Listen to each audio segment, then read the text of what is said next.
I can't even describe to you the impact having an 18-wheeler coming at you at full speed and connecting onto your car.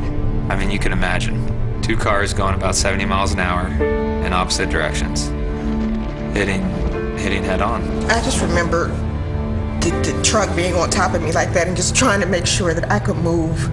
I was pretty redundant about, please just check that the baby has a heartbeat. I was watching the most horrific thing a driver.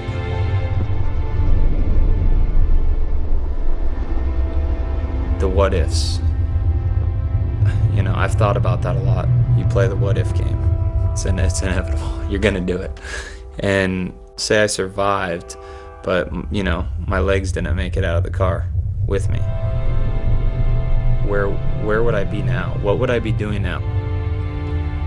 I mean, just a matter of millimeters could have ended my hopes and dreams as an athlete very easily.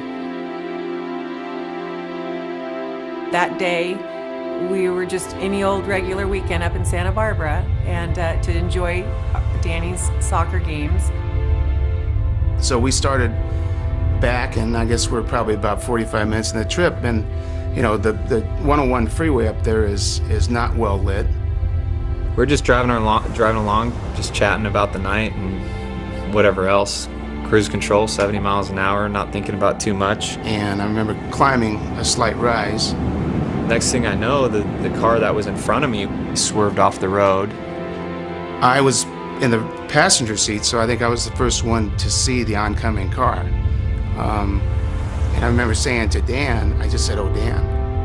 And it was more of a prayer than anything, because at that point, I couldn't imagine surviving. I knew in my mind we were being hit by a drunk driver. I knew that because anyone on the freeway going 65 miles an hour in that fast lane going the wrong direction, that's not right. I mean, you can imagine 2 cars going about 70 miles an hour in opposite directions, hitting head on. It actually was so violent that I think I blacked out. I think we all blacked out. I remember waking up and I remember my husband saying, "I'm okay. Dan, are you okay?" And Danny says, I'm okay. I'm thinking in my head, how can they possibly be okay? I mean, as soon as we stopped, I remember looking at Dan and saying, can you get out? Can you get out of the car? He says, "No, my leg's trapped." Danny, I was really thinking could have some major injuries to his legs. I had the dashboard just covering me. It was, the steering wheel was in my lap, and the car was just smashed up against me, but there was definitely that cage that my body was supposed to be in and be protected in, and it worked. I knew I was okay, and I was worried about everyone else, as you do in your family. And my mom was in and out of consciousness, and that was scary. Danny said, "Mom, reach for my hand," and this is when I'll get emotional because he said, "Hold my hand," and he put his hand back, and all I could do was sit there and hold his hand. But that's the kind of boy he is.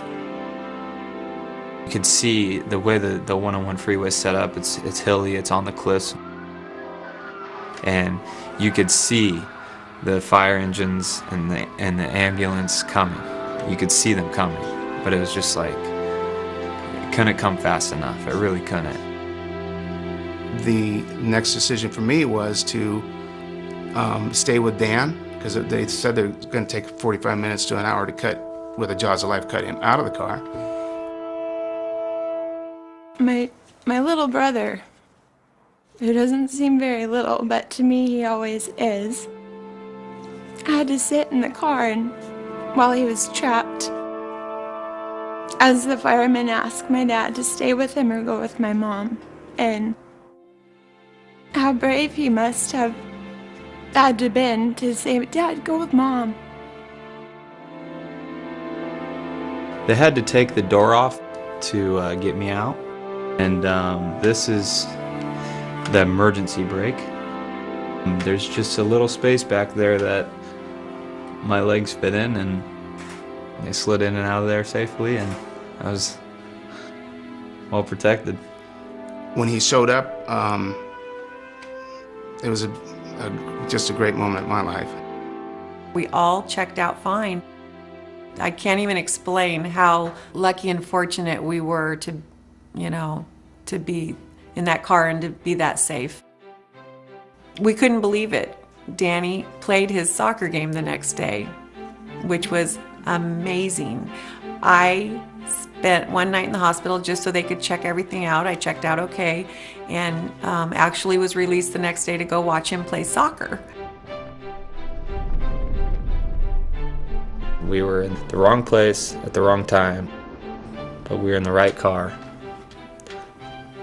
We were in the right car.